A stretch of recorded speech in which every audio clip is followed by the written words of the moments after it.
Bio je to užasan dan. Bilo je kao u filmovima, kada se na ekranu linija EKG poravna i počne da pišti.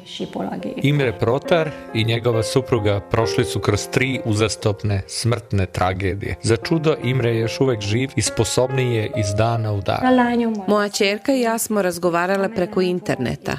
Ona je jela voće i pitala: tata, šta ja jedem? Pogledao je i rekao: banana. I tada je rekao: banana. Da, moja porodica, moje 2 dece rekoše: mama, super je kroz šta tata prolazi. Njegov oporavak se može videti iz nedelje u nedelju. Iako možda neće moći odmah da se pokaže tako znatan oporavak, ali u poređenju sa svojim prethodnim stanjem ovo je veoma značajno. Imreu su pacemaker ugradili juna 2017. godine, a zatim se, nekoliko minuta pre nego što je napustio bolnicu, srušio. Čekao je na hodniku bolnice, a prema rečima prisutnih pacijenata samo se srušio.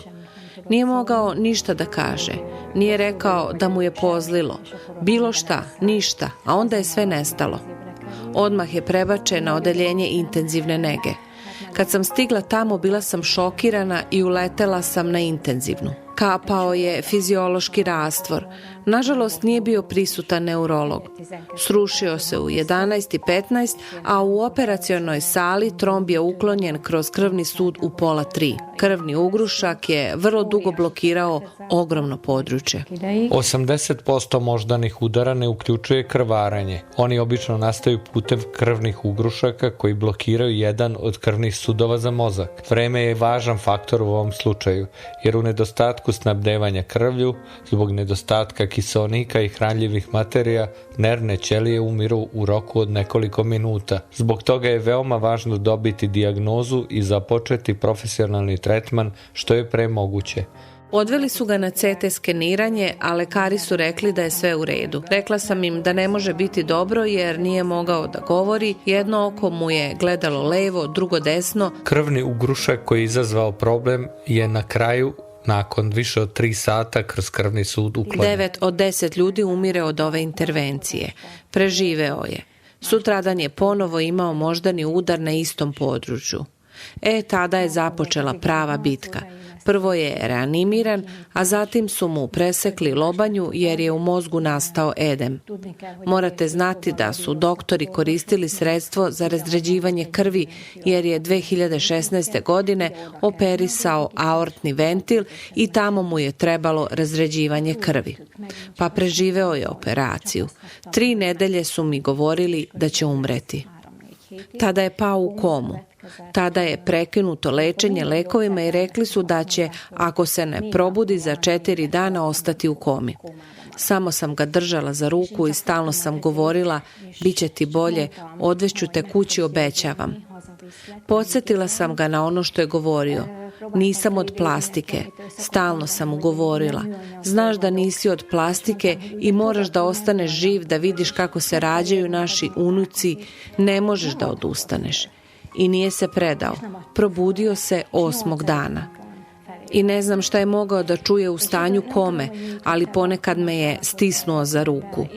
U međuvremenu je dobio sve bakterijske infekcije koje su postojale. Bilo je strašno. Bio je ledeno hladan, siv, nokti tamno plavi. Bio je negde na granici života i smrti. Njegov krvni pritisak bio je nekad 50, a ponekad 150. Došao je sveštenik, primio je poslednje pomazanje, a sutradan se oporavio. Imreovo stanje je dodatno pogoršala infekcija creva, od koje pacijenti u tako teškom stanju uglavnom umiru. Prebačen je na infektivno odeljenje. Imre je i ovo preživeo, ali medicinski izveštaj je razočarao njegovu suprugu.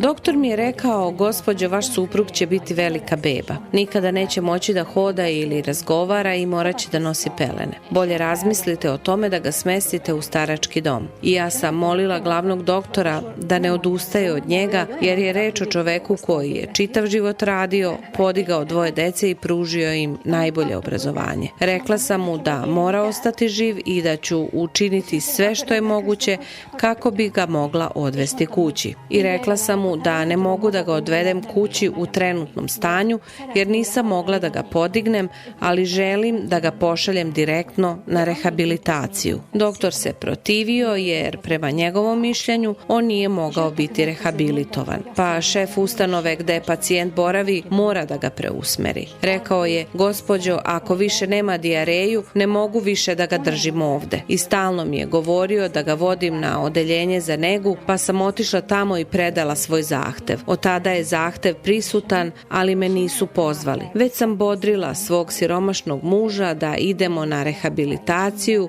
i da će sve biti u redu i da ćemo sve ponovo naučiti. A kad sam se vratila kući, zazvonio mi je telefon i glavna doktorka iz Budakesija pitala me je kako i gde je moj suprug i kakvo je njegovo stanje. Imali smo sreće jer se doktorka Kiš vratila sa porodiljskog odsustva i preuzela rukovodstvo na svom odeljenju. Rekla je da bi mogla da ga preveze sledećeg dana. Ne mogu da kažem koliko sam bila srećna kad sam otišla da ga vidim popodne. Zagrlila sam ga i rekla sam: sad ćeš ponovo naučiti da hodaš i da pričaš i sve će biti u redu.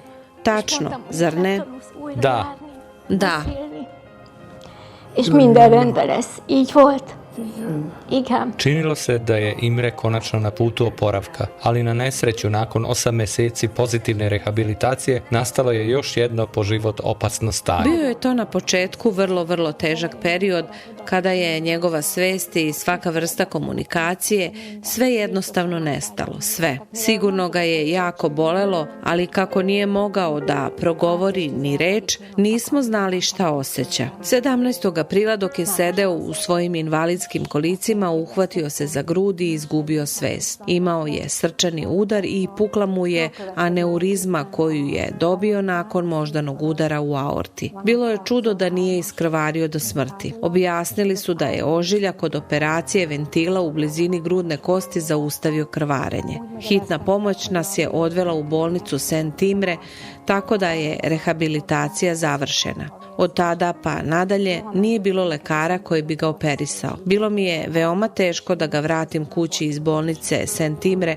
nakon nedelju dana intenzivne nege, znajući da se to pucanje može dogoditi u bilo kom trenutku. Najpre za 3 minuta, najkasnije za 24 sata. 3 nedelje, mesec dana, jedva sam spavala, jer sam bila prestravljena da kada uđem u njegovu sobu ne naiđem na njega mrtvog. Tada sam shvatila da moram ići dalje, ne odustajati i pokušati izvući najbolje iz svakog dana. Imre je morao sve ponovo da nauči, ali zbog svoje istorije bolesti teško je učio i teško je razumeo govor. Time, a supruga jednog od mladića koji je također imao moždani udar, rekla mi je za C-peptid. Rekla mi je da pogledam na internetu video snimke Gabora Varge o C-peptidu.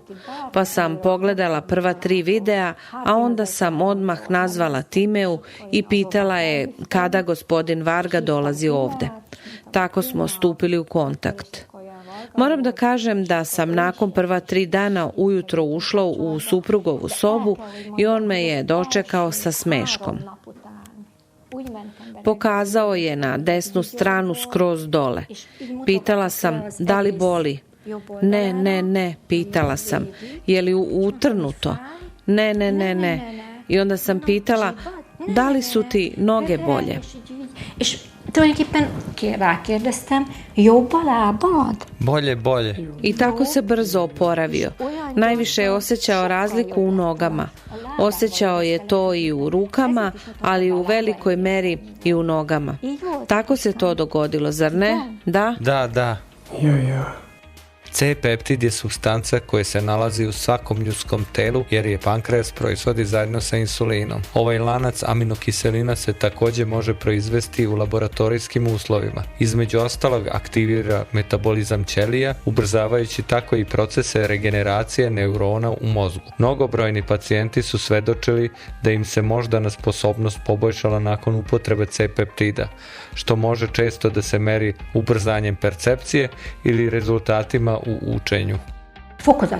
Postepeno skoro svake nedelje izviru spontane reči, pokazujem kesu hleba i kažem: tatko, šta sam donela? Vidi šta je u ovoj torbi. I on obično kaže: ne znam. I zato je pogledao, a ja sam rekla: pa pogodi.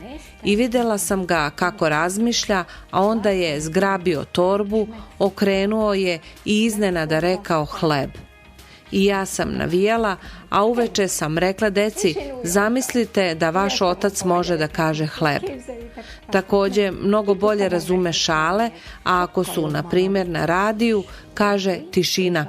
Sluša radio i to je dobro jer je ranije svirao, a sada sluša i pokušava da razume šta govore, jel tako? Tačno, da. Da? Da.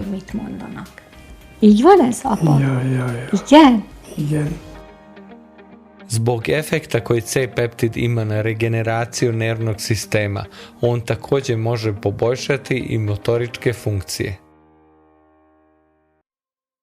Pomoći ću ti je da je ubaciš, a ti stisni loptu, stisneš i podigneš. Stisni, broji do 5 i stisni. 1, 2, 3, 4, 5. A sad daj mi to. Pusti neka ide. Vrlo je teško stisnuti i pustiti. Fizioterapeuti također mnogo vežbaju njegova ramena. Mnogo je kooperativniji i ne protestuje kao nekada pre C-peptida. Sad vrlo dobro spava. Stavila sam ga u krevetu u 7:30 ili 9, a on spava do 7 ujutro, ponekad i do 8. Ovo je za nas velika stvar. Ranije je bilo dana kada uopšte nije želeo da izađe. Prelazili smo kraći put, ali on to nikada nije voleo, nije želeo da ide. Hodanje mu je postajalo mnogo brže. Vrlo je stabilan. Fizioterapeut također kaže da čini najbolje od 6 uključenih pacijenata sa moždanim udarom. Ne mogu to ni da opišem. Tempo njegovog hoda se utrostručio. Većina pacijenata doživljava ubrzanje procesa oporavka nakon kratkog vremena, jer je nervni sistem povezan sa celim telom. Pacijenti obično svedoče o paralelnom oporavku u nekoliko oblasti tela. Naravno, sve zavisi od stepena povrede. C-peptid koristimo u većim dozama otprilike 2 meseca i oporavak je neverovatan. Bila sam pomalo zabrinuta kako će njegovo telo na to reagovati, ali kada sam vidjela trenutna poboljšanja nakon 3 dana, shvatila sam da se nema čega bojati i sada verujem u to. Verujem u to jer sam iskusila da daje ogroman podsticaj telu. Priznajem, našu tajnu nisam rekla neurologu, ali i posljednji put kada smo ga vidjeli rekao je: Imre, izgledate zaista dobro, da li se osjećate dobro? A on je rekao: naravno. Da li je to bilo tako? I zapravo je pitao za epilepsiju, a ja sam rekla hvala Bogu, već je dugo nije imao. Nisam rekla doktoru da nema napada epilepsije otkako koristi C-peptid. Rekla sam da je epilepsija za nas prošlost, a on je rekao da je to vrlo dobro. Naš logoped zna da smo prskali C-peptid i rekao je: neverovatno kroz šta je prošao. Vidim ga kako razmišlja kad kaže da sačeka, znači da tada traži pravu reč. Jedini problem je što mu je veoma teško da pronađe pravu reč. Pre nego što smo počeli da koristimo C-peptid, mogli smo da vidimo da nije razumeo šta smo rekli, nije razumeo ni pitanje.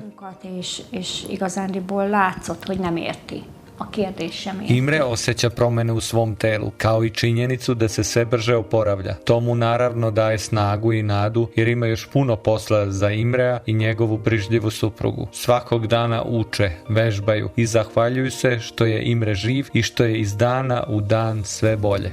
Egyszer történt meg. Desilo se jedne noći da sam zaboravila da treba da prskam, a on je samo pokazao na frižider i rekao I kažem šta, ne razumem, kaži mi šta želiš. Rekla sam, već smo večerali i pitala sam, da li si još uvek gladan? Ne, šta želiš? A on je pokazao na nos. Mislim, treba li ti maramica? Ne, a onda sam shvatila da nismo prskali. Eto ga. Dakle, ne mogu slučajno da zaboravim jer on to uvek očekuje i također tačno zna koliko puta moramo da ga prskamo. U stvari, on gleda na sat i kaže da je vreme. Jel tako? Da? Igen.